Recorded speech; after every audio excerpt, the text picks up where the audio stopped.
Welcome everybody to another episode of Anime Lounge Short Flights. Today we are going to be covering episode 2 of Jobless Reincarnation. As always, we are brought to you by the Anime Show, and thankfully we have him here today joining us for another episode. Thank you for joining us. Oh, for sure. And before we get too far into it, you want to give us a quick synopsis of what happened in this episode? Oh, for sure. So pretty much we just kind of meet up with Rudius again. At this time, we still see him in his kind of depressed state that he was in from the last, what was it, like episode 22, episode 23 of the first season before the OVA. And you see him on a caravan heading up to the northern lands. This is where he meets Sarah and Suzune. They are all heading that way, and they're just kind of prying a little bit into his business while they're there, and he's kind of very short with them. And then they finally make it. He goes into the inn and says, I want a whole month, pays it all up front. And then shortly after that, he ends up at the Adventurers Guild, and he goes to disband his group with Eris and, why can't I remember the demon's name? But Dead End. Yep. Oh, that was his name, Dead End. That's right. Okay. So he goes and disbands the group, and at that time, Suzune and Sarah kind of meet up with him again, seeing him trying to take on a job that the Adventurers Guild thinks too much for him, and like, hey, we'll do it. Or Suzune was like, hey, we'll do it with you, and Sarah was very against it because for some reason she doesn't like him. I mean, can we really blame her? You kind of see the next morning they meet up. Rudius is really early. They end up get where their destination was.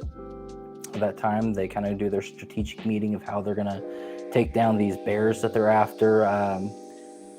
And as they go to attack them, they end up learning that the fireball or whatever the person was doing wasn't working because I think they were covered in mud or they weren't the kind of bears that they thought they were. And they start attacking in, and you kind of see Rudius just in the middle going, oh, what's going on? And just seeing everybody else fighting them, and kind of learns, oh, hey, I remember, this really like gets me hyped up. I find this very thrilling, and I'm glad that I get to keep doing this. And finally you see him pull out his staff, pull out a big old fireball, and wipes out all those bears. And then they go back to the Adventurers Guild with all those, and you see everybody from the Northlands Adventure Guild all going, man, these outsiders, they need to get out of here. They need to go. And they're like, hey, round on everybody. We're celebrating our first adventure here, and there's more of us to come. And then we end the episode with Rudius back in his room and pulling out Eris's panties. Hey, it's the Holy Relic. Remember, this is very important to him. So extremely. Or was it Roxy's? Eris or It was Roxy's. It was Roxy's, yes. Yeah, there we go. I was going to say, I can't remember, but it's Roxy's. I was wrong. Well, with all that, I mean, how did you think the episode was? I thought the episode was really good. On par with everything Jobless did. The way they portrayed Rudy being depressed was fantastic. I love the symbolism of closing the doors, not starting the fire when he's super depressed, and basically wanting to die. Like, let's be completely honest. That's what he wanted. He was just kind of going through the motions and just being there. And then at the end of the episode, windows are open, fire's on, burns Eris's hair, and he has a reason to live again. And it's not even for anybody, it's for himself.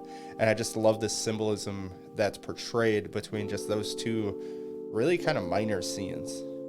Mm-hmm. I definitely agree. Not gonna lie, that scene really made me go back, I need to go watch like the last few episodes from this and just kind of remind myself, because I totally forgot what happened between all of them. And I was the entire time going, do people die? And I just don't remember this. Yeah, the way Eris left was, I get it, you know, that to Rudy, you know, this was the first person you could say he actually loved, really put himself in, like his feelings forward, all this other stuff, finally has sex with somebody, and the next morning, not even a goodbye, nothing, just not there. And yeah, it really, for how he puts everything for her and then basically got nothing in return after their incident, you kind of completely understand why it was such a traumatic event that happened to him.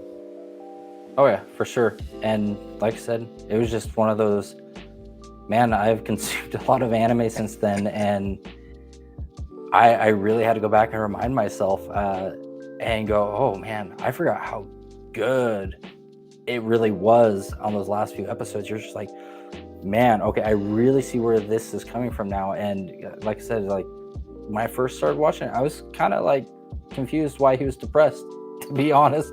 I almost kind of forgot about that, and I was like, right at the end, that's where I was like, oh yeah, this stuff happened. I need to rewatch this. Yep.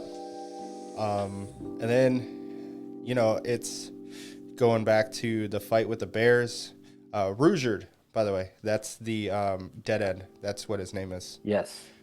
He basically remembered what Ruijerd had taught him, instructed in him, however you want to put it. Just, hey, fight. Don't stop. Just keep going. Eventually, it'll all work out.